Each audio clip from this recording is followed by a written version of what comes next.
So hello welcome back to the channel मेरे commerce के जी। तो आज हम पढ़ेंगे बिजनेस स्टडीज़ का चैप्टर नंबर 9 फाइनेंशियल मैनेजमेंट। ये आपका पार्ट वन जो बुक थी सीबीएसई वाले बच्चों के लिए, दो पार्ट्स में इसे एनसीईआरटी डिवाइडेड है। एक है पार्ट वन, एक है आपकी पार्ट टू। पार्ट वन हम कंप्लीट कर चुके हैं जिसके अंदर फंक्शंस और मैनेजमेंट तक हम पढ़ चुके हैं। अब हम पढ़ेंगे पार्ट टू जिसके अंदर आपको पढ़ना है इंटरनली जो बिजनेस है वो कैसे काम करता है, बिजनेस को फंड्स कहाँ से मिलेंगे, वो कहाँ से प्रोक्योर करेगा फंड्स को, उसके बारे में जानना ज़रूरी है। तो फाइनेंशियल मैनेजमेंट इसी में डील करता है। हर एक ऑर्गेनाइजेशन के अंदर एक फाइनेंशियल मैनेजर होता है। ऑलराइट, अब फाइनेंशियल मैनेजर का काम क्या होता है, वो बिजनेस को जो डिफरेंट सोर्स है, डिफरेंट फाइनेंस के सोर्सेज हैं, उनको में से चूज कराना कि हाँ भाई कौन सा बेटर है, कौन सा सस्ता पड़ेगा वो ढूंढना कि हाँ भाई कौन सा आपको सस्ता है, कौन सा सोर्स आप अभी यूज़ कर सकते हो। ये सब काम है फाइनेंशियल मैनेजर का। और जो फाइनेंशियल मैनेजर मैनेजमेंट अपनाता है उसको बोलते हैं फाइनेंशियल मैनेजमेंट। ऑलराइट, एक छोटा सा इंट्रो एंड देन हम पूरा डिटेल में चैप्टर पढ़ेंगे, क्या क्या पढ़ना है हम लोगों ने सब डिस्कस करेंगे।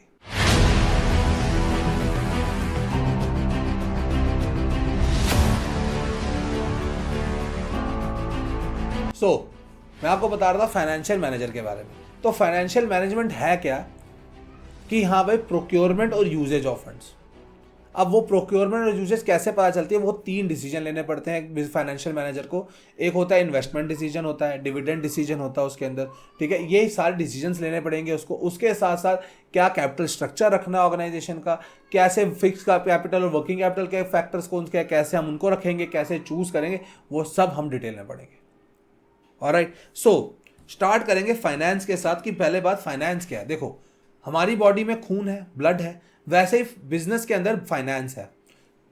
फाइनेंस के बिना बिजनेस नहीं चलेगा, इसलिए फाइनेंस को बोलते हैं ब्लड फॉर द बिजनेस। कि बिना खून के आपकी बॉडी किसी काम के, वैसे बिना पैसों के बिजनेस किसी काम का नहीं है। क्यों?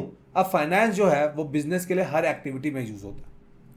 ऑलराइट, हर एक्टिविटी में, ईच एंड एवरी एक्टिविटी, चाहे बिजनेस स्टार्ट करना है, रन करना है, एक्सपैंड करना है, मॉडर्नाइज करना है, डाइवर्सिफाई करना है। ऑलराइट, उसके साथ साथ मैं बोलता हूं आपको कोई एसेट खरीदना है, कोई करंट एसेट खरीदना है, ये सबके लिए फाइनेंस चाहिए। और जो फाइनेंस बिजनेस यूज करता है उसको आप बोलते हो बिजनेस फाइनेंस।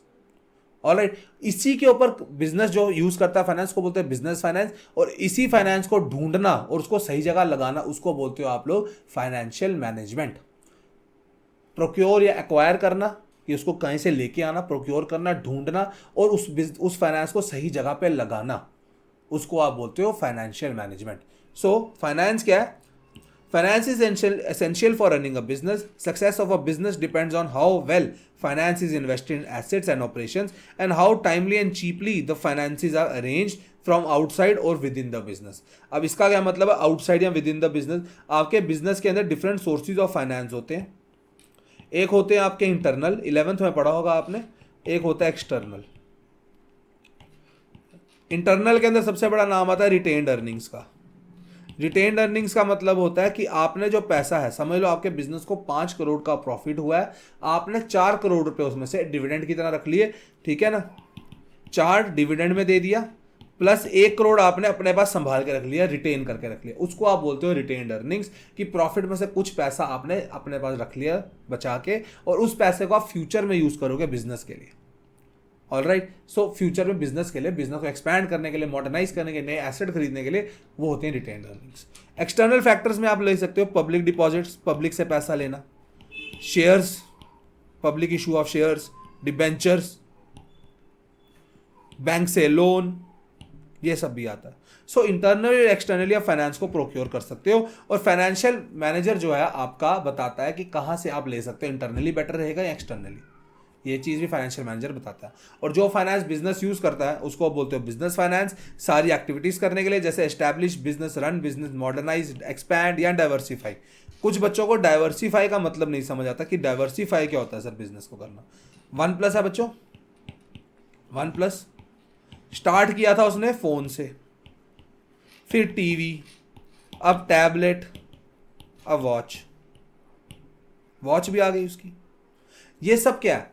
एक प्रोडक्ट, ये दूसरा प्रोडक्ट, ये तीसरा प्रोडक्ट, ये चौथा प्रोडक्ट। एक ही बिजनेस जब प्रोडक्ट्स को चेंज करता है, नए प्रोडक्ट्स को लॉन्च करता है, सेम चीज, कि हाँ भाई जैसे फ़ोन लॉन्च किया इसने, इसी वन प्लस ने टीवी बनाया, वन प्लस ने टैबलेट बनाया, वन प्लस ने वॉच बनाया। इसका मतलब इसने अपना बिजनेस डाइवर्सिफाई किया और बढ़ाया है, इसने प्रोडक्ट्स ऐड किए हैं कि अपने बिजनेस के अंदर वन और मोर प्रोडक्ट्स इसने एडिशन किया न्यू प्रोडक्ट्स का, उसको अब होता है डाइवर्सिफाई करना। उसी तरह बिजनेस को इस चीज़ के लिए तो चाहिए फाइनेंस, उसके साथ वैरायटी ऑफ एसेट्स लेने के लिए चाहिए, central day to day operation करने के लिए, काम करने के लिए चाहिए, मटेरियल रॉ मटेरियल खरीदना, बिल देना, सैलरी देना, कस्टमर से पैसा लेना, ये सबके लिए फाइनेंस चाहिए।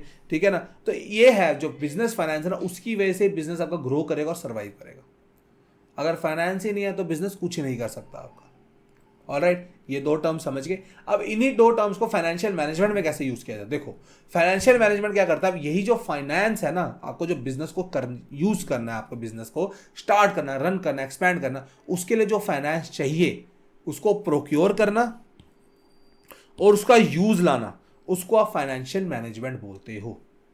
Alright, the procurement and usage of the funds required for the business is called financial management. For optimal procurement, अब देखो अगर आपको ढूंढ रहे हैं फाइनेंस तो डिफरेंट सोर्सेज आर अवेलेबल, जिसमें से आप आइडेंटिफाई करते हो, उनको कंपेयर करते हो, कौन सा सस्ता पड़ेगा, कौन सा महंगा पड़ेगा, कौन सा जल्दी मिल जाए, कौन सा लेट मिल जाएगा, वो सारे पैरामीटर्स पे आप उसको ढूंढते हो कि उस पर आइडेंटिफाई करते हो, उसमें से एक चीज़ चूज कर लेते हो। प्रोक्योरमेंट हो गई कि हाँ भाई कहाँ कहाँ से आपको होगा। उसी तरह फाइनेंशियल मैनेजमेंट जो होता है वो कॉस्ट को, फंड्स के कॉस्ट को रिड्यूस करने में हेल्प करता है, रिस्क कंट्रोल करने में हेल्प करता है आपको, डिप्लॉयमेंट यूजेज ऑफ फंड्स के लिए हेल्प करता है, अवेलेबिलिटी आपको इनफ फंड्स की होनी चाहिए कि हाँ भैया देखो सही टाइम पे फंड भी होना चाहिए आपको अवेलेबल। अगर आपको फंड्स जो है राइट टाइम पे अवेलेबल नहीं हुए तो फाइनेंशियल मैनेजमेंट फेल है। फाइनेंशियल मैनेजर का काम ये भी है यूजेज करना, प्रोक्योरमेंट करना, ये तो है प्रोक्योर एंड यूज, लेकिन टाइमली उसको अपने तक पहुंचाना, बिजनेस को पहुंचाना, वो भी फाइनेंशियल मैनेजर का काम है, वो भी फाइनेंशियल मैनेजमेंट का काम है। ऑलराइट, इंपॉर्टेंस क्या है, देखो फाइनेंशियल मैनेजमेंट जो है आपका वो direct bearing of financial health of the business. जितना अच्छा फाइनेंशियल मैनेजमेंट होगी आपके बिजनेस की, उतना अच्छा आपका बिजनेस का फाइनेंशियल हेल्थ होगा, उतने ही अच्छे आपके जो बैलेंस शीट और प्रॉफिट एंड लॉस अकाउंट्स हैं वो अच्छा शो पोर्ट्रे करेंगे। सबसे बड़ा फायदा क्या है कि आप लोग size and composition of fixed assets कर सकते हो कि हाँ भैया देखो, जब भी मैं बोलूं ना फिक्स्ड एसेट्स की बात करूंगा, फिक्स्ड एसेट्स जो होते हैं हमके कौन से एसेट हो गए, लैंड, बिल्डिंग, मशीनरी, जो मोर देन 1 ईयर एक बिजनेस के पास रहते हैं। ठीक है ना, लैंड, बिल्डिंग, पेटेंट, गुडविल, ये ज्यादा देर तक रहते हैं ना बिजनेस के पास, इनको बोलते हैं फिक्स्ड एसेट। इनके लिए जो डिसीजन लिया जाता है आपका वो होता है कैपिटल बजटिंग, ये याद रखना। ओके, इनके लिए जो डिसीजन लिया जाएगा उसको आप बोलोगे कैपिटल बजटिंग डिसीजन। ऑलराइट, ये दिमाग में रख लेना कि हाँ भैया अगर आप लोगों ने फिक्स्ड एसेट रखने हैं, खरीदने हैं 100 करोड़ रुपए के, तो आप लोग, आपके फाइनेंशियल मैनेजमेंट अच्छी होगी ना तो आपको प्रोक्योर करने में हेल्प कर देगी, पहली चीज वो। दूसरा, क्वांटम ऑफ करंट एसेट्स, कि हाँ भाई आपको पता चल जाएगा अगर आपका बिजनेस को फिक्स्ड एसेट 100 करोड़ के चाहिए तो ऑब्वियसली बात है उसको करंट एसेट भी ज्यादा चाहिए होंगे।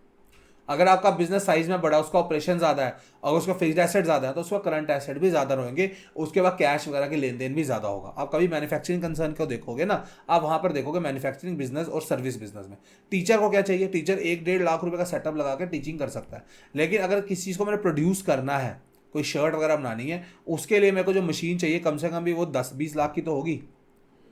ठीक है, तो इस हिसाब से करंट एसेट भी उसमें ज्यादा चाहिए, इसमें कम चाहिए। उसके बाद amount of long term and short term funds to be use. Organisation को अपने पास चॉइस होती है फाइनेंशियल हेल्थ के हिसाब से कि मुझको कौन से लॉन्ग टर्म एसेट चाहिए और कौन से शॉर्ट टर्म फंड्स चाहिए, कहाँ से मैं यूज कर सकता हूँ। ठीक है, आपको चॉइस होती है आपके पास लिक्विडिटी और प्रॉफिटेबिलिटी के लिए। उसके साथ साथ breakup of long term financing to into debt and equity. Financial management ये बताता है आपको, देखो डेट, इक्विटी, इक्विटी होते हैं शेयर, डेट होता है आपके लोन या फिर डिबेंचर। फाइनेंशियल मैनेजमेंट ये बताता है कि कौन सा सोर्स आपको लेना चाहिए, आपको डेट ज्यादा, उधार पे आप ज्यादा ले लो, या आप इक्विटी लो, आप लोगों को अपनी कंपनी के शेयर बांटो, ये भी फाइनेंशियल मैनेजमेंट बताता है आपको। उसके साथ साथ financial management all items in the profit and loss account को, ये देखो प्रॉफिट एंड लॉस अकाउंट में क्या क्या आता है, रेंट, इंटरेस्ट, सब कुछ आप लिखते हो ना, एक्सपेंसेस कितने हुए हैं आपके, कमीशन कितनी आई है, सब कुछ आप लिखते हो। ये याद रखो कि जितना आपका डेट ज्यादा होगा उतना ही आप ज्यादा इंटरेस्ट भी दोगे। अगर आपने डिबेंचर उठाए हैं 10 करोड़ रुपए के, इंटरेस्ट भी आपका ज्यादा होगा, वहां पर ही आपका प्रॉफिट एंड लॉस को इफेक्ट तो हुआ। फाइनेंशियल मैनेजमेंट की वजह से। अगर मैं बोलता हूं अगर आपने इक्विटी ज़्यादा ली है तो आपको डिविडेंड ज़्यादा देना पड़ेगा। तो इसी वजह से फाइनेंशियल मैनेजमेंट बताता है आपको कहाँ कहाँ आप क्या क्या यूज कर सकते हो, ये सब बताता है। इसका बेसिक ऑब्जेक्टिव है फाइनेंशियल मैनेजमेंट का, आपके ये तो 4 लिखे हैं, 6 आपको। सबसे बड़ा ऑब्जेक्टिव है वेल्थ मैक्सिमाइजेशन। अच्छा, वेल्थ मैक्सिमाइजेशन क्या है? वेल्थ मैक्सिमाइजेशन क्या होता है? देखो, आपके बिजनेस को फंड्स देंगे शेयर होल्डर्स, पैसे देंगे, तो उनके जो पैसा उन्होंने आपको समझ लो 1 करोड़ रुपए दिए हैं, उन्होंने आपको 1 CR दिया है। इस 1 करोड़ का उनको वापस तो 1 करोड़ तो चाहिए नहीं, उनको ज्यादा चाहिए ना, तो इसी चीज को बढ़ा के देना वो फाइनेंशियल मैनेजमेंट का काम है। वही ऑब्जेक्टिव है फाइनेंशियल मैनेजमेंट का कि हम लोगों को मैक्सिमाइज करना है शेयर होल्डर की वेल्थ को, कि कंपनी जैसे इन्वेस्ट करती है अपने फंड्स को और जो रिटर्न उनसे आता है, समझ लो कंपनी ने 1 करोड़ रुपया लिया और 1 करोड़ रुपया इन्वेस्ट किया, उनको उससे फायदा होगा, तभी उनका मार्केट प्राइस और शेयर प्राइस बढ़ेगा। मार्केट शेयर खरीदते हो कंपनीज के, उनका शेयर प्राइस तभी बढ़ता है जब उनको फायदा दिखता है। और ये नहीं है फायदा इस साल हुआ है, फायदा होना चाहिए कंटिन्यूसली 2-3 साल तक, फिर जाकर कंपनी का शेयर प्राइस एक बढ़ता है, ये ना इतना वो उठा सकते हैं, तो वहां पर उसको फायदा होता है। तो ऑब्वियस सी बात है इक्विटी शेयर्स का प्राइस उनका बढ़ेगा, इक्विटी शेयर का प्राइस इंक्रीज करेगा कि हाँ, अगर डिसीजन का जो आपका खर्चा है वो एक्सीड करेगा कॉस्ट से। अगर 1 करोड़ लगाया 1 करोड़ आया, नो प्रॉफिट और लॉस। 1 करोड़ लगाया 5 करोड़ आया, यहां पर आपका बेनिफिट ज्यादा है। जब बेनिफिट ज्यादा होगा तभी आपका पैसे आपको ज्यादा मिलेंगे, इक्विटी शेयर होल्डर्स को पैसे ज्यादा मिलेंगे, तो हमारे शेयर के प्राइस बढ़ेंगे, इंक्रीज होंगे। नॉर्मल टर्म्स में समझ लो बात, टेक्निकल टर्म्स में नहीं घुस रहे हैं, नॉर्मल टर्म्स में लिखा हुआ बुक में, वही नॉर्मल टर्म्स में बता रहा हूं। Alright, those financial decisions are taken which prove gainful from the point of view of the shareholders. अगर shareholders gain if the value of shares in the market increases, decisions which decline the share price are poor financial decisions. अगर आपका share price बढ़ेगा तभी हमारे जो share holders हैं उनको पैसे ज़्यादा मिलेंगे, उनका रिटर्न ज़्यादा होगा, शेयर प्राइस आपका मार्केट में इंक्रीज होगा। ये याद रखना। When a decision is taken about investment in a new machine, the aim is to ensure that the benefits from the investment exceed the cost, ताकि आपको वैल्यू एडिशन हो। 1 करोड़ की मशीन लाया, अगर उससे आपको 5-10 करोड़ का फायदा होगा तभी उस 1 करोड़ को लगाने का फायदा, नहीं तो नहीं। हम तो हिंदुस्तानी, हमें हर जगह फायदा चाहिए, हमारा फायदा होता है हम तभी चीज़ें करते हैं, फायदा नहीं होता आजकल तो कुछ भी नहीं होता। ये भी चीज़ देखो। फाइनेंशियल डिसीजंस 3 किस्म के, अब देखो ये फाइनेंस आपने देख लिया ना, 3 किस्म से डिसीजन लेते थे। एक फाइनेंशियल मैनेजर 3 डिसीजन लेता है, 3 उसको इशू फेस करने पड़ते हैं। एक सोर्स के लिए फाइनेंशियल डिसीजन लिए जाएंगे, सोर्सेज के लिए सबसे बड़ा होता है फाइनेंसिंग, फिर आता है आपका इन्वेस्टमेंट, फिर आता है डिविडेंड डिसीजन। ये तीनों डिसीजन फाइनेंशियल मैनेजर को लेने पड़ते हैं। इन्वेस्टमेंट डिसीजन क्या होता है कि हाँ भाई देखो, अब ऑब्वियसली बात हमने इकोनॉमिक्स में पढ़ा है, हमारी जो रिसोर्सेज हैं स्कार्स हैं, वैसे ही बिजनेस फर्म्स के पास भी जो रिसोर्सेज होती है ना, काफ़ी स्कार्स होती है, लिमिटेड होती है। उन लिमिटेड रिसोर्सेज को ऐसी जगह लगाना जहां पर फायदा ज़्यादा हो, उसका काम है इन्वेस्टमेंट डिसीजन का। जहां invest the resources so that they are able to earn the highest possible return. Obviously बात है शेयर होल्डर मैक्सिमाइजेशन करनी है हम लोगों ने, वेल्थ मैक्सिमाइजेशन, तो वहां पर पैसा लगाओ जहां से उनका सबसे ज़्यादा फायदा होगा, वहां उनके पैसे लगाए जाए, कि फंड्स कैसे इन्वेस्ट किए जाएं। ठीक है, इसके लिए हमको लेने पड़ते हैं capital budgeting decisions. Capital budgeting decision कौन से हो गए? फिक्स्ड एसेट वाले लॉन्ग टर्म डिसीजंस। ठीक है, लॉन्ग टर्म इन्वेस्टमेंट डिसीजन, जैसे कि नई मशीन लेके आना, बड़े बड़े पैसे हैं, अर्निंग कैपेसिटी। देखो, नई मशीन लेके आना या फिर रिप्लेस करना, नया फिक्स्ड एसेट लेना, नई ब्रांच खोलना, जब भी आप कैपिटल बजटिंग डिसीजन लेते हो, इसकी वजह से अर्निंग कैपेसिटी इफेक्ट होती है, साइज ऑफ एसेट इफेक्ट होता है, प्रॉफिटेबिलिटी इफेक्ट होती है और कॉम्पिटिटिवनेस इफेक्ट होती है। These decisions involve huge amounts of investment and are irreversible. ये डिसीजन इरिवर्सिबल होते हैं, इनको आप नहीं चेंज कर सकते। आपने एक बार मशीन को पैसे 1 करोड़ रुपए दे दिया, अब आप मशीन थोड़ी कर सकते हो, वापस थोड़ी डिसीजन चेंज कर सकते हो। तभी कर सकते हो डिसीजन चेंज अगर आपको बहुत ज़्यादा लॉस हो गया, इरिकवरेबल है ये, आप उल्टा नहीं कर सकते, इरिवर्सिबल डिसीजंस है। Once made it is almost impossible for a business to wriggle out of such decisions, therefore to need to taken with utmost care. A bad capital decision can severely damage the financial fortune of a business. एक हो गए fixed asset के लिए capital budgeting वाले, ऐसे कर लो यार, FA। एक आते हैं वर्किंग कैपिटल के डिसीजन। इसके अंदर आएंगे आपके शॉर्ट टर्म डिसीजन जो डे टू डे वर्किंग के पर काम आते हैं आपके, ठीक है। जैसे कि कैश, इन्वेंट्री, रिसीवेबल्स, जो लिक्विडिटी और प्रॉफिटेबिलिटी को चेंज करते हैं, उस चीज की बात करें। देखो फिक्स्ड एसेट हो गए मोर से ज्यादा, 1 साल से ज्यादा। शॉर्ट टर्म हो गए जो छोटे, करंट एसेट, करंट लाइबिलिटीज की बात करते हैं उस जगह पे। ये 2 डिसीजन काफी ज्यादा इंपॉर्टेंट आ जाते हैं। ऑलराइट, ये दोनों इन्वेस्टमेंट के अंदर लेना पड़ता है कि हमें कैपिटल के अंदर पैसा लगाना है या शॉर्ट टर्म पे पैसा लगाना है। इसके ऊपर बात आ जाती है वर्किंग कैपिटल पैसा लगाना, ठीक है। तो कुछ फैक्टर्स हैं जो इफेक्ट करते हैं आपको ये डिसीजन लेने के ऊपर, कैपिटल बजटिंग डिसीजन लेने के लिए। सबसे बड़ा फैक्टर है आपका कैश फ्लो, ठीक है। When a company takes an investment decision involving huge amount, it expects to generate some cash flow over the period which are in a form of a series of cash receipts and payments over the life of a business। देखो अगर आप कोई business में नई machine लाते हो, आपके दिमाग में एक ही चीज़ है ना, उसकी वजह से पैसा 1 करोड़ का 5 करोड़ मिलेगा। अगर आपको उस चीज़ का फायदा ही कुछ नहीं होगा, कैश फ्लो ही नहीं होगी आपके बिजनेस में, तो फिर क्या फायदा उस मशीन को लेके आने का।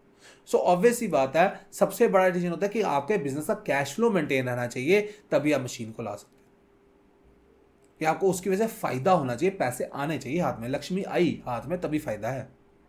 दूसरी ये बात करता है रेट ऑफ रिटर्न की, कि आप लोग समझ लो इसके अंदर रेट ऑफ रिटर्न क्या होता है। आजकल बात चलती है ROI, ROI बड़े लोग बोलते हैं, ठीक है। उसके अंदर क्या होता है रेट ऑफ रिटर्न के अंदर, उसके अंदर आपके दिमाग में एक ही चीज़ रहती है कि समझ लो 2 प्रोजेक्ट है, एक है 10% का फायदा देगा, एक है 12% का। आप किस जगह जाओगे? आप बोलोगे जहाँ मुझे 12% होगा वहाँ पर मैं जाऊँगा।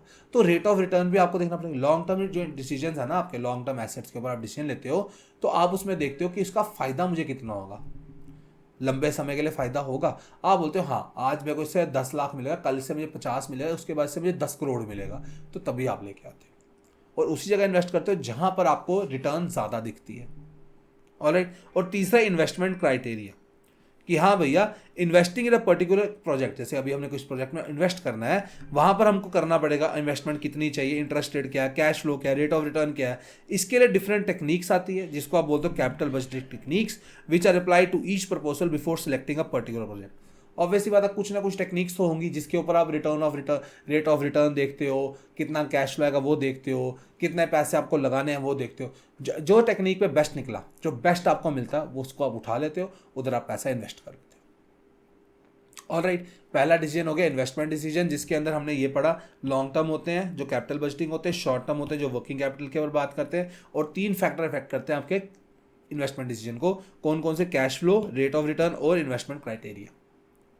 इसके बाद डिसीजन लिया जाता है आपका फाइनेंसिंग का। आपको पता चल गया पैसा कहां लगाना है, इन्वेस्ट कहां करना, वो समझ आ गया।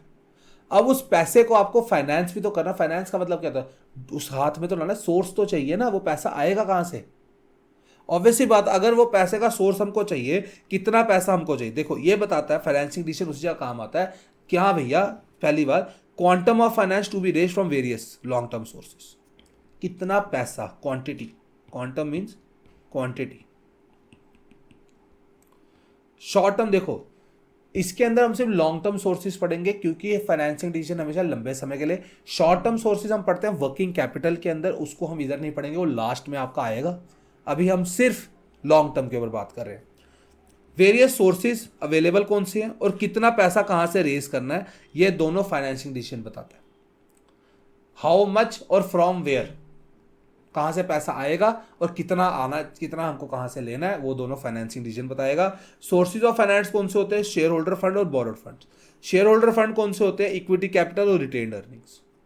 इक्विटी कैपिटल हो गया आपका share, equity shares, preference shares और रिटेन्ड अर्निंग्स। रिटेन्ड अर्निंग्स कौन से होते हैं? वो पैसा जो रिटेन करके रखता है बिजनेस। ये आपके आते हैं शेयर होल्डर फंड्स, ठीक है। इसके अंदर कोई कमिटमेंट नहीं होती रिगार्डिंग पेमेंट ऑफ रिटर्न्स और repayment of the capital. Obviously बात है, इसमें कुछ भी नहीं है, आपको कुछ नहीं लेना देना इसके अंदर कि हाँ भाई डिविडेंड आप कभी भी दे सकते हो अपने बिजनेस वालों को, शेयर होल्डर्स को। दूसरा आता है बोरोड फंड्स। बोरोड फंड होते हैं जो आप बाहर से फाइनेंस करते हो, डिबेंचर्स या फिर अदर फॉर्म्स ऑफ डेट, जैसे आपने लोन ले लिया या आपने फाइनेंशियल इंस्टीट्यूशन के पास चले गए, वहां से लोन उठा लिया, वो सब चीजें। इस जगह पे आपका बिजनेस को प्रॉफिट हो या ना हो, इंटरेस्ट तो पे करना पड़ेगा मजबूर। बैंक का लोन अगर आपने बैंक से लिया ना, किस्त तो जमा करानी पड़ती है, हमको उसको देना ही पड़ता, चाहे आपको फायदा है नुकसान है। पहली चीज हो गई। दूसरा चीज, इसके अंदर एक टाइम बाउंड होता है, आपको प्रिंसिपल अमाउंट भी वापस देना पड़ता है। 5 साल का लोन लिया, 5 साल का को पैसा जितना लोन लिया वापस देना पड़ेगा। तो इसके अंदर इन्वॉल्वमेंट होती है इस चीज के लिए, कमिटमेंट होती है कि हम आपको आपका पैसा लौटाएंगे। 5 साल तो 5 साल मतलब, ऑलराइट। सी इसके अंदर रिस्क ऑफ डिफॉल्ट पेमेंट हो सकता है। देखो इसके अंदर हमको ना एक रिस्क होता है, अगर हम पैसा नहीं चुका पाए, अगर अपनी कमिटमेंट में नहीं फुलफिल कर पाए चीजों को, उसी चीज को आप लोग बोलते हो फाइनेंशियल रिस्क। हम बड़ी बड़ी सुनते हैं कि फाइनेंशियल रिस्क क्या है। म्यूचुअल फंड्स की ऐड देखिए, it are subject to of financial risk या मार्केट रिस्क। फाइनेंशियल रिस्क होता है कि आपकी ऐसी चीजें कि अपने कमिटमेंट्स को हम फुलफिल ना कर पाए, अपने जो पैसे हमने उठाए हैं उधार पे वो हम वापस नहीं लौटा पाए, उसका जो डर है हमारे दिमाग में उसको बोलते हैं फाइनेंशियल रिस्क। कोई किस स्किप हो गई वो फाइनेंशियल रिस्क है, alright. A firm has to decide proportion of the funds to be raise from either sources, कि आप शेयर होल्डर फंड से लेना चाहते हो या बोरोड फंड से लेना चाहते हो। A firm needs to have a judicious mix of both debt and equity. Share holder fund को आप बोलते हो इक्विटी, क्योंकि इक्विटी पे बात करते हैं। बोरोड फंड्स को आप बोलते हो उधार, डेट, ठीक है। कि हाँ भैया हमको डेट ज्यादा चाहिए, इक्विटी शेयर चाहिए, प्रेफरेंस शेयर चाहिए, रिटेन अर्निंग चाहिए, कहां से हमको कितना पैसा चाहिए वो देखना पड़ेगा, ऑलराइट। इसको भी कुछ फैक्टर इफेक्ट करते हैं आपके, ये देखो 7 फैक्टर लिए हुए हैं यहाँ पर, कॉस्ट, रिस्क, फ्लोटेशन कॉस्ट। अब आपको इसका मतलब बताता हूँ। कॉस्ट, सबसे पहले देखो हर एक फंड का ना अपना अपना कॉस्ट होता है। The cost of raising funds through different sources are different. A prudential financial manager opts for a source which is the cheapest. सबसे सस्ता कहाँ से पैसा मिलेगा ना, हमको वहां पर ढूंढते हैं जहां पर कम प्रॉब्लम्स होगी। और इसके अंदर हमको आज तक चीज मानी जाएगी है जो डेट है, DETT, उधार जो होता है हमारा, debt is the cheapest of all sources, alright. दूसरा रिस्क, कि हाँ भैया कितना रिस्क आपको है। फॉर मैंने आपको बताया था डेट उठाना आसान है, सस्ता है, लेकिन डेट के ऊपर रिस्क ज्यादा है। कैसे रिस्क ज्यादा है? क्योंकि आपको अपनी किस्त जमा करानी पड़ेगी इंटरेस्ट की। इक्विटी शेयर्स में ऐसा कोई कमिटमेंट नहीं है, लेकिन डेट के अंदर आपने डिवेंचर उठाया, उधार उठाया, आपको किस्त जमा करानी पड़ी, बैंक से लोन लिया, तो वो वाला रिस्क, इसलिए डेट में ज्यादा रिस्क है। यहां लिख लेते हैं डेट रिस्क, ठीक है, चीप डेट, 2 चीजें लिख दी। तीसरी बात करता है फ्लोटेशन कॉस्ट की। फ्लोटेशन कॉस्ट होता है कि फंड रेजिंग कॉस्ट, कितना पैसा हमारा यूज होगा कि हम फंड्स को रेज करें। जैसे गए यहाँ पर खाना पीना रास्ते में, ठीक है, उनसे बात करना, बोर्ड मीटिंग्स करना, मीटिंग में पैसे लगना, ये सारी चीज़ों पे भी पैसे लगते हैं, उसको बोलते हैं फ्लोटेशन कॉस्ट। कि फंड्स को रेस करने के लिए कितने पैसे अपने लगे हमारे, वो तो हो गया ना, उसका फंड्स का कॉस्ट कितना है, कि हाँ भैया उस फंड का कॉस्ट कितना और कितने पैसे हमारे लगे उस फंड को उठाने में, रेस करने में, उसकी बात करता है flotation cost. Higher the flotation cost less attractive the source. सब लोग, अगर एक चीज आपको 10,000 में मिल रही थी, लेकिन आपका खर्चा मर्चा मिला के आपको वो चीज 25,000 की पड़ रही है, तो फ्लोटेशन कॉस्ट ज्यादा है, 15,000 की फ्लोटेशन कॉस्ट आ गई आपको, जो इसकी वजह से आप बोलोगे यार रहने दे यार, छोड़ परे, 15,000 देना पड़ रहा है, इससे अच्छा रहने ही दूं मैं। एक ये बात। कैश फ्लो पोजीशन, जिस बिजनेस का अच्छा कैश फ्लो है, कैश फ्लो का मतलब है हाथ में पैसा, हाथ में पैसा, अगर जिस बिजनेस का पैसा हाथ में ज्यादा है, जिसका कैश फ्लो बढ़िया है, वो डेट फाइनेंसिंग को उठा सकता है, क्योंकि उसको पैसे देने पड़ेंगे ना, उधार दिया इंटरेस्ट की तरह, वो डेट फाइनेंसिंग ले लेगा। जिसके पास कैश नहीं है, इतना हाथ में कैश नहीं रहता, वो अपना इक्विटी शेयर्स पे चल जाता है, वो शेयर देना शुरू कर देता है। उसके बाद फिक्स्ड ऑपरेटिंग कॉस्ट, अगर किसी बिजनेस के ऑपरेटिंग कॉस्ट ज्यादा है, फिक्स्ड है, ऑपरेटिंग कॉस्ट कौन सी कॉस्ट है? कॉस्ट जो आपको रेगुलरली पे करनी पड़ती है, जैसे रेंट हो गया, सैलरी हो गई, ये ऑपरेटिंग कॉस्ट होते हैं। जिस बिजनेस का ये ज्यादा है, ऑपरेटिंग कॉस्ट ज्यादा है, OC ज्यादा है, ऑपरेटिंग कॉस्ट ज्यादा है, उसकी वजह से उसको ये होता है कि वो इक्विटी शेयर्स को ज्यादा ले, डेट फाइनेंसिंग को नहीं ले। क्यों? क्योंकि उसका सारा पैसा ऑपरेटिंग कॉस्ट में चल जाएगा, तो वो डेट वालों को पैसे कैसे देगा? डेट को वो पैसे ही नहीं दे सकता, उधार के पैसे दे ही नहीं सकता, तो वो डेट को कम उठाता है, वो इक्विटी शेयर्स को ज्यादा उठाता है। तो ऑपरेटिंग कॉस्ट जिसकी ज्यादा है वो डेट को कम उठाता है। ये लिखा डेट को नो, डेट का नीचे एरो बना दिया, मतलब कि डेट कम, ऑपरेटिंग कॉस्ट ज्यादा, डेट कम, ऑलराइट। उसके बाद कंट्रोल कंसीडरेशन, जिस बिजनेस को डर है कि उसके बिजनेस का कंट्रोल डाइल्यूट हो जाएगा, जैसे बिजनेस में बोलते हैं ना, शेयर होल्डर्स जो होते हैं उनको बिजनेस का 1-1%, 2-2% मिल जाता है, जिनको डर होता है ना डाइल्यूशन ऑफ कंट्रोल, ठीक है ना, वो लोग डेट को ज्यादा उठाते हैं, क्योंकि डेट उठाने में क्या होता है, बिजनेस का कंट्रोल हाथ से नहीं जाता है, डिबेंचर वाला बिजनेस, बैंक वाला थोड़ी आपका बिजनेस थोड़ी रप लेगा, वो बोलेगा भाई पैसे दे मेरे, खत्म कर बात को।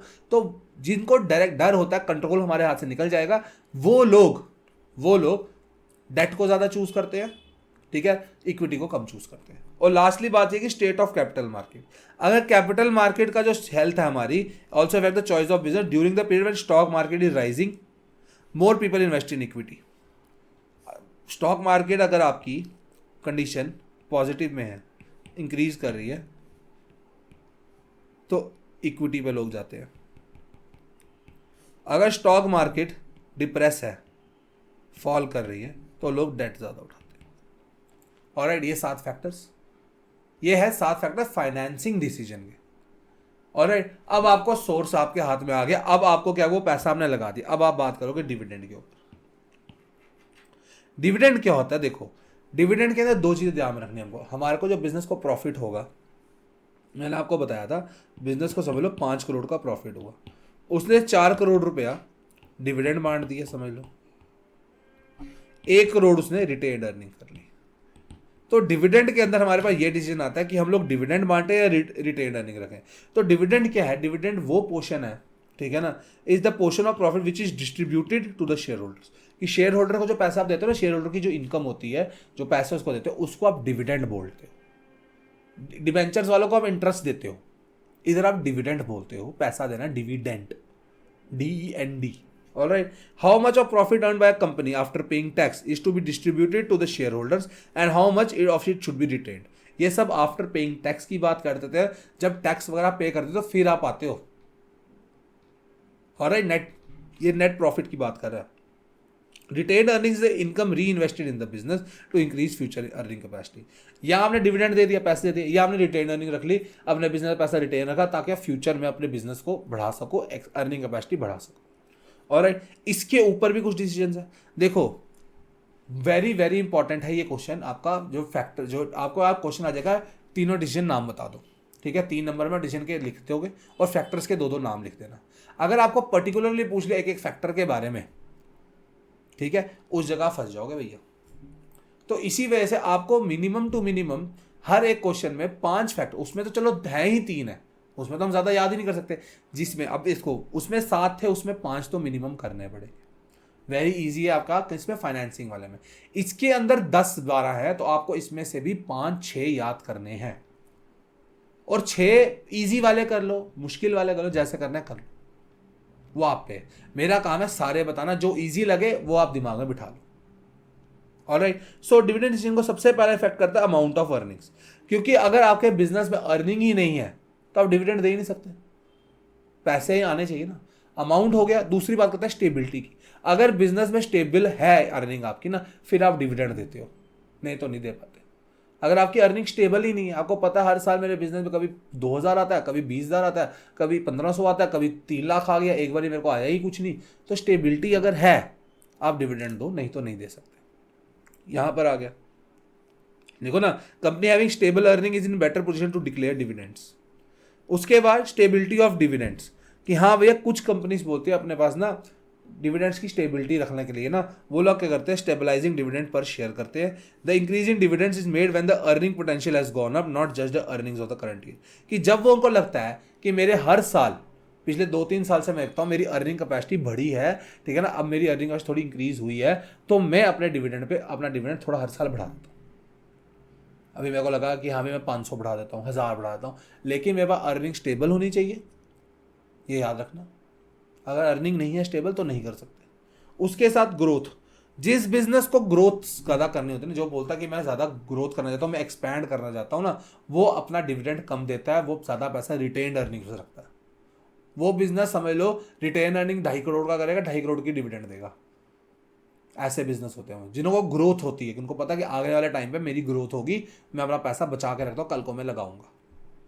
ऑलराइट, कैश फ्लो, तीनों जगह कॉमन पॉइंट था कैश फ्लो, ठीक है। Payment of dividend involve outflow of cash, a company में be earning profit but may be short on cash, availability of enough cash in the company is necessary for declaration of dividend.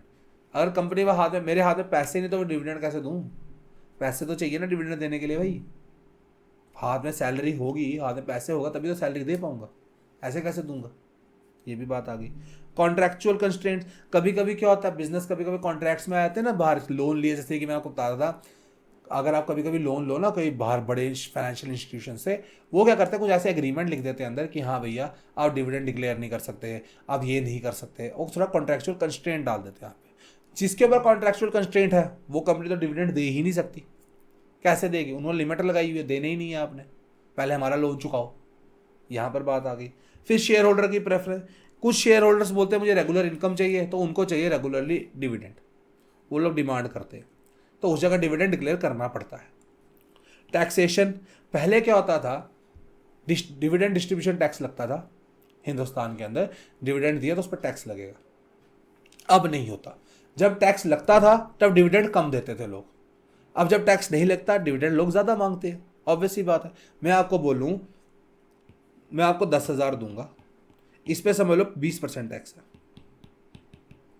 आपके हाथ में कितने पैसे आएंगे, 8,000 रुपये, 2,000 सरकार को चला गया। अब मैं बोलता हूँ आपको 10,000 दूंगा, टैक्स 0 है, आप बोलोगे यार तू मुझे 20 दे दे, टैक्स तो देना ही नहीं है। यहाँ पर बात आ गई। उसके बाद स्टॉक मार्केट का रिएक्शन, अगर आपकी स्टॉक मार्केट इन्वेस्टमेंट को पता है कि डिविडेंड इंक्रीज होगा, अगर गुड न्यूज़ है, स्टॉक प्राइसेस पॉजिटिवली रिएक्ट होते हैं। कि अगर आपको दिखता है कि देखो मैंने आपको बताया था शेयर होल्डर की वेल्थ की मैक्सिमाइजेशन करनी है, शेयर होल्डर की वेल्थ की मैक्सिमाइजेशन होगी, शेयर प्राइस बढ़ेगा, शेयर प्राइस बढ़ेगा, इसका मतलब स्टॉक मार्केट अच्छी चल रही है। उसका उल्टा कब होगा, जब पैसे नहीं बढ़ेंगे, डिविडेंड इतना नहीं बढ़ेगा, पैसे इतने नहीं आएंगे, शेयर का प्राइस आपका नहीं बढ़ेगा, शेयर का प्राइस उल्टा कम हो जाएगा, कम होगा तो स्टॉक मार्केट आपकी दुख में है, यहाँ पर आ गया नुकसान। असेस टू कैपिटल मार्केट, जिन कंपनीज रेप्यूटेड कंपनीज को इजीली कैपिटल मार्केट में जो घुस सकते हैं, जो इजीली कैपिटल मार्केट में घुस सकते हैं, वो रिटेन अर्निंग्स पे इतना भरोसा नहीं रखते। उनको पता मुझे वहाँ से लोन मिल जाएगा, रिटेन अर्निंग्स का डिविडेंड देते रहो। जिनको स्मॉल कंपनी को डिफिकल्टी होती है वो अपने आप जो पैसा है ना उसको रिटेन रखते हैं, तो वो डिविडेंड कम देते हैं। जो इजीली एक्सेस कर सकता है, इजी वाला, वो डिविडेंड देता है। जो स्मॉल है, जिसको डिफिकल्टी है, वो डिविडेंड नहीं देता, ये देता है। इधर मैंने क्रॉस मार दिया, टिक मारना था। ऑलराइट, और कुछ लीगल कंस्ट्रेंट्स, फॉर एग्जांपल कैसे कंपनी के कंपनी लॉ हमारा जो है उसमें रूल्स एंड रेगुलेशंस है डिविडेंड के रिलेटेड, उसके ऊपर भी डिपेंड करता है। सो आई गेस इसमें से 1 पॉइंट ये 2 3 4 5 6 7 8 ये तो हो जाएंगे, ये तो इंपॉर्टेंट पॉइंट है, ये तो होगा ही, कैश फ्लो तो याद होगा ही। 6 पॉइंट और कर लेना याद, इन केस अगर कुछ आपको लगता है यहाँ पे तब भी आप लिख सकते हो। ऑलराइट, ये 3 हो गए आपके डिसीजंस जिसके ऊपर मैं बात कर रहा था। कौन कौन से डिसीजन बताए मैंने आपको, फाइनेंसिंग, डिविडेंड और इन्वेस्टमेंट डिसीजंस। ऑलराइट, अगर मैं आपको इसको इधर ही हम लोग फ्लो चार्ट बनाते हैं, चलो एक, ठीक है, आ जाओ भाई। अगर देखो रिवाइज कैसे करना होता है, देखो मैंने आपसे बात की इन्वेस्टमेंट डिसीजन के अंदर 2 डिसीजन लेने पड़ते हैं, एक होता है कैपिटल बजटिंग डिसीजन, एक होता है वर्किंग कैपिटल का डिसीजन। ऑलराइट, उसके साथ साथ मैंने आपको बताया इसके 3 जो इसके अंदर 3 फैक्टर्स थे वो याद करने हैं, ठीक है। फाइनेंसिंग डिसीजन के अंदर मैंने आपको कौन कौन से डिसीजन बताए थे, कुछ आइडिया, शेयर होल्डर फंड्स, एक बताया था मैंने आपको बोरोड फंड्स, कहाँ से आप पैसा ला सकते हो। उसके साथ डिविडेंड डिसीजन मैंने आपको बताया रिटेन्ड अर्निंग्स या फिर डिविडेंड, इसमें आप बात करते हैं, कोई प्रॉब्लम नहीं है, वेरी इजी। चलो भाई, अब आगे आप लोग फाइनेंशियल प्लानिंग के ऊपर। और अब फाइनेंशियल प्लानिंग क्या है, फाइनेंशियल मैनेजमेंट समझ गए, फाइनेंशियल प्लानिंग क्या है। अब ये जो मैनेजमेंट आप देखो ना, अगर आप फाइनेंशियल मैनेजमेंट अगर आप पढ़ रहे हो तो आपको फाइनेंशियल प्लानिंग भी करना ज़रूरी पड़ जाती है कि हाँ भाई कहाँ से पैसा लाना है, कैसे लाना है, कितना लाना है, कहाँ यूटिलाइज करना है, कि आपके पास कोई वेस्टफुल रिसोर्सेज भी ना रहे और कम भी ना हो और ज़्यादा भी ना हो। ज़्यादा होंगे तब भी नुकसान है, कम होंगे तब भी नुकसान। कम होंगे तो आपका बिजनेस फ्लरिश नहीं कर पाएगा, ज़्यादा होंगे तो वो रिसोर्सेज वेस्ट हो जाएंगे, आइडल पड़े रहेंगे। यहाँ पर हमको देखना पड़ता है, ठीक है। तो preparation of financial blueprint of an organisation future operation is called financial planning. Process of estimating fund requirement and specifying the sources of funds, कि कितना पैसा चाहिए और कब चाहिए। हाउ मच, व्हेन, ये इंपॉर्टेंट टर्म्स है दोनों। It ensures enough funds are available at the right time, मतलब कि क्वांटम, क्वांटिटी भी बता रहा है और टाइमिंग भी, राइट टाइम पे कितने फंड चाहिए वो बता रहा है। If adequate funds are not available the firm will not be able to carry out its plan, अगर पैसे ही नहीं होंगे तो वो काम ही नहीं कर पाएगी ज्यादा। अगर उसके पास on the if excess funds are available it will add to the cost and encourage wasteful expenditure, फालतू का खर्चा। जो चीज़ में 300 लगना था 1000 खर्चा है, फालतू का खर्चा। घर वाले तो बोलते ही है फालतू खर्चा करता है तो जूतों पे, फालतू खर्चा करता है इसके ऊपर, वो तो हमेशा से रहेगा। कम होंगे तो जूते नहीं ले पाओगे, ये बात आ गई।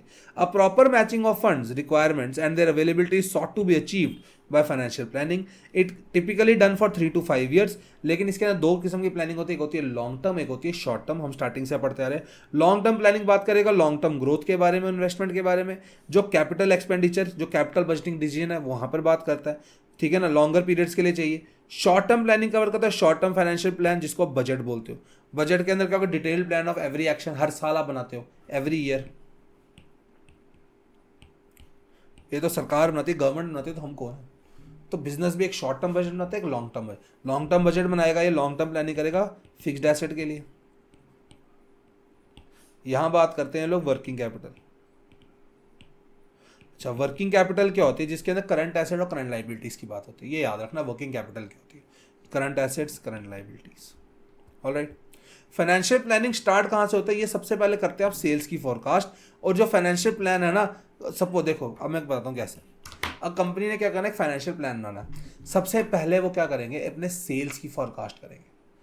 समझ लो 5 इधर लिखा हुआ जैसे मैंने, सी हाँ, suppose a company is making a financial plan for the next 5 years। सबसे पहले वो सेल्स एस्टिमेट करेंगे। समझ लो कि 5 साल में यार हम चाहते हैं हमारी सेल्स ना 50-100 करोड़ होनी चाहिए, 100 करोड़ सेल कर ली एस्टिमेट, ठीक है। इसके ऊपर मैं फाइनेंशियल स्टेटमेंट्स बनाऊंगा कि हाँ भाई कितना रिक्वायरमेंट है फंड्स की, वर्किंग कैपिटल और फिक्स कैपिटल के। मैं बोलता हूँ यार इतनी सेल्स करनी है तो मुझको फिक्स कैपिटल चाहिए प्लस वर्किंग कैपिटल चाहिए, समझ लो 30 करोड़ रुपए की। वो बोलते हैं ठीक है। उसके बाद मैं प्रॉफिट एक्सपेक्ट करता हूँ। मैं बोलता हूँ अगर मैं इतना करूंगा तो मेरे को कम से कम भी इसके ऊपर 30 करोड़ का प्रॉफिट हो जाएगा। मैंने प्रॉफिट एस्टिमेट भी कर लिया कि हाँ भाई कितना पैसा मैं बना सकता हूँ, कितने पैसा लगा के। उसके बाद मैं एक्सटर्नल फंड्स ढूंढूंगा कि यार अब मैं देखता हूँ इंटरनली रिटेन्ड अर्निंग्स में से कितने पैसे मैं निकाल सकता हूँ, एक्सटर्नली कितने पैसे लगा सकता हूँ इस 30 करोड़ के। मैं बोलता हूँ 20 करोड़ इंटरनली, 20 करोड़ मेरा एक्सटर्नल निकल गया, 10 करोड़ इंटरनली निकल गया, ठीक है। जब ये सब हो गया उसके बाद मैं कैश का बजट बना दूंगा। सो जो अब देखो ये आपकी बुक के अंदर ऐसे स्टेप्स लिखे हैं। असल में जब आप पढ़ते हो फाइनेंशियल प्लानिंग को ना, आप उसमें सबसे पहले एस्टिमेट करते हो कितने फंड्स आपके पास हैं, कितने आपको रिक्वायर है, उसके हिसाब से करते हो, लास्ट में फॉलो अप करते हो। But according to your book example के अंदर आपको ऐसा लिखा था कि पहले सेल्स लिखो, सेल्स को ढूंढो, उसके बाद सेल्स आपको पता चल गई, फिर आप फिक्स्ड और वर्किंग कैपिटल की रिक्वायरमेंट देखो। जब वो पता चल जाए आपको फिक्स्ड एंड वर्किंग कैपिटल की कितनी रिक्वायरमेंट है, उसके बाद आप लोग जाओ कि हाँ भाई आप लोग ढूंढो कि प्रॉफिट कितना होगा। प्रॉफिट पता चल जाएगा, फिर आप देखो इंटरनल फंड्स कितने चाहिए, फिर आप देखो एक्सटर्नल फंड्स कितने चाहिए, उनको आइडेंटिफाई करो। और लास्ट में जब आइडेंटिफाई सब कुछ होगा फिर कब कैश बजट बना लो, कैसे कैसे अपने पैसे यूटिलाइज करना है। ऑलराइट, फाइनेंशियल प्लानिंग के 2 ऑब्जेक्टिव्स हैं, ट्विन ऑब्जेक्टिव्स। सबसे पहला ये ensure availability of funds when ever required, कि मतलब कि क्या है कि इसका सबसे बड़ा काम है कि इंक्लूड करना कि हाँ भैया कितने फंड्स चाहिए, how much funds are required, कितना प्रोक्योर करें हम फंड्स को, कितना यूटिलाइजेशन करें हम लोग फंड्स की, कहाँ कहाँ यूज करना, वो सब बता देते हैं, ठीक है। Proper estimation, funds required for different purposes, कि लॉन्ग टर्म एसेट्स के लिए, शॉर्ट टर्म एसेट्स के लिए। Estimate the time at which these funds are to made available, कि हाँ भैया देखो सोर्स क्या है, एस्टिमेट कितना है और टाइम, ये तीनों तो बताएगा। दूसरा इसका काम है कि firm does not raise resources unnecessarily, कि हाँ भैया 100 करोड़ चाहिए था 200 ना कर लें, तो हाँ भाई उतना ही करें जितना एस्टिमेटेड है, उससे ज़्यादा नहीं करें। क्योंकि अगर वो ज़्यादा आएगा हमारे पास, देखो 10 करोड़ चाहिए था मैं 15 ले आया, 15 करोड़ पर इंटरेस्ट भी ज़्यादा देना पड़ेगा, वो 5 करोड़ मेरा वेस्टफुल एक्सपेंडिचर है, वो फालतू पड़ा रहेगा जो कभी यूटिलाइज नहीं करना मैंने। तो जितना चाहिए उतना में खुश रहो। ऑलराइट। अब फाइनेंशियल मैनेजमेंट और प्लानिंग में क्या डिफरेंस है, देखो मैनेजमेंट के अंदर क्या होता है, choosing the best investment and financing alternatives bye focusing on their cost and management. यहां पर चूज करने की बात आती है बेस्ट में से डिफरेंट सोर्सेज में। प्लानिंग क्या करता है कि ऑपरेशन स्मूथ करता है कि कितना फंड रिक्वायर है और कैसे ढूंढे। मैनेजमेंट क्या कर रहा है, कितना चाहिए, कैसे चाहिए, कब चाहिए, सोर्स क्या है, कौन सा सस्ता पड़ा कौन सा महंगा पड़ा, वो पूरी कहानी बता रहा है। प्लानिंग सिर्फ बता रहा है कितना चाहिए और कब चाहिए, कितना चाहिए और कब चाहिए। ऑलराइट, इसका ऑब्जेक्टिव है शेयर होल्डर वेल्थ को इंक्रीज करना, इसका ऑब्जेक्टिव है अवेलेबिलिटी ऑफ फंड्स, और दूसरा अननेसेसरी फंड्स को रेज नहीं करना। फंड्स मिले जितने हमें चाहिए और अननेसेसरी फंड्स को अब रेज ना करें। ऑलराइट, 2 मार्क्स का क्वेश्चन बन जाता है। इंपॉर्टेंस क्या है, सबसे बड़ा इंपॉर्टेंस तो यही है कि देखो प्लानिंग का क्या मतलब होता है, फ्यूचर देख सकते हो, तो ये हेल्प कर देता है फ्यूचर को फोरकास्ट करने में कि फ्यूचर में कोई दिक्कत तो नहीं होगी हम लोगों को, कि forecast what may happen in the future under different business situations and help the firms to face the eventual situation in a better way. For example, हमने कंपनी ने बोला कि 20% सेल करनी, प्लान हमारा है। अब इसके बेस पे देखो, ये भी हो सकता है मैं 10% करूँ, ये भी हो सकता है मैं 30% करूँ, तो मैं उस हिसाब से तीनों की रिपोर्ट बनाता हूँ कि अगर 10% हो तो क्या करूँगा, 20% हो तो क्या करूँगा, तो 30% हो तो क्या करूँगा। तो मैंने तीनों देखे हैं। प्लानिंग यही करता है, ये आपको ये नहीं है कि 20% आपने सोचा तो 20% अभी बना रहे हो, आप तीनों पे बना के बैठे। फाइनेंशियल प्लानिंग का पहला फायदा। दूसरा फायदा, बिजनेस शॉक्स और सरप्राइज नहीं मिलते। पहले ही प्लान किया हुआ फ्यूचर के बारे में, तो आपको पता है कभी कोई प्रॉब्लम आ जाए उसको आप कैसे खत्म कर सकते हो। तीसरा, कोऑर्डिनेट करता है सेल्स और प्रोडक्शन एक्टिविटीज, डिफरेंट जो बिजनेस फंक्शन है ना उनको अच्छे से कोऑर्डिनेट करने में हेल्प करता है। जैसे ही सेल्स एंड प्रोडक्शन है तो उनकी क्लियर पॉलिसीज बनाता है ये लोग। Reduce wastage and duplication of efforts, क्योंकि आपने डिटेल्ड प्लान्स बनाए हुए हैं तो आपको पता है वेस्टफुल एक्टिविटीज़ कोई नहीं होंगी। उसके साथ साथ present with the future link करना, ये तो वही बात हो गई आपकी कि हाँ भाई फ्यूचर के लिए प्लान्स बनाना, प्रेजेंट को फ्यूचर में देखना। उसके बाद इन्वेस्टमेंट और फाइनेंसिंग डिसीजन के ऊपर काफ़ी ज़्यादा लिंक बना के रखा हुआ है इसने कि कितना पैसा फाइनेंस कहाँ से करना है और इन्वेस्ट कहाँ करना, प्रोक्योर और यूज। उसके बाद इजी इवैल्यूएशन ऑफ परफॉर्मेंस, कि डिटेल प्लान्स बनाए आप लोगों ने, डिटेल प्लान फॉर्मुलेट किए हैं तो आप लोग आराम से अच्छे से कंपेयर कर सकते हो परफॉर्मेंसेस को। तो ये फाइनेंशियल प्लानिंग के इंपॉर्टेंस है। And this was your part 1 जिसके अंदर हमने ये सब पढ़ लिया। इसके बाद पार्ट 2 है जिसके अंदर आपने कैपिटल स्ट्रक्चर पढ़ना है। उसके अंदर कैपिटल स्ट्रक्चर के कुछ आपको फैक्टर्स पढ़ने पड़ेंगे, और यहाँ पर आपको ना देखो इसके अंदर ना अभी तक मैंने आपको बताया डिसीजंस इंपॉर्टेंट है, ठीक है। नेक्स्ट पार्ट जो आपने पूरा पढ़ना है उसके अंदर आपको तीनों चीज़ें इंपॉर्टेंट रहेंगी। कैपिटल स्ट्रक्चर, उसको फैक्टर कौन से इफेक्ट करते हैं, ये बहुत इंपॉर्टेंट क्वेश्चन है भाई। फिक्स्ड कैपिटल, उसके फैक्टर कौन से इफेक्ट करते हैं, वर्किंग कैपिटल, उसको कौन से फैक्टर इफेक्ट करते हैं। सो इतना दिमाग में डाल लेना बच्चों। एक चीज़ मैं आपको बताता हूँ, इतना सा एक छोटा सा लॉजिक दिमाग में डाल लो। जितना ईजिली आप लोग रीड करके समझोगे, मेरे वीडियो को ध्यान से देखो, मैंने कोई टेक्निकल इतने बड़े बड़े टर्म्स नहीं यूज़ किए, जहाँ मुझे पता आपको बताना चाहिए इस टर्म का मतलब, मैं उस जगह आपका मतलब बता रहा हूँ। और यहाँ तक अगर आप पहुँच चुके हो वीडियो देख देख के, सो प्लीज़ एक लाइक छोड़ देना, ठीक है ना। चैनल को शेयर करो, सब्सक्राइब करो, सब आराम से देखो वीडियो, एक एक लेक्चर फ्री बैच का फ़ायदा सब तक पहुँचाओ। ऑलराइट, टिल देन मेरे चीतो नेक्स्ट वीडियो में मिलेंगे, ठीक है। अपना ध्यान रखें, गुड बाय।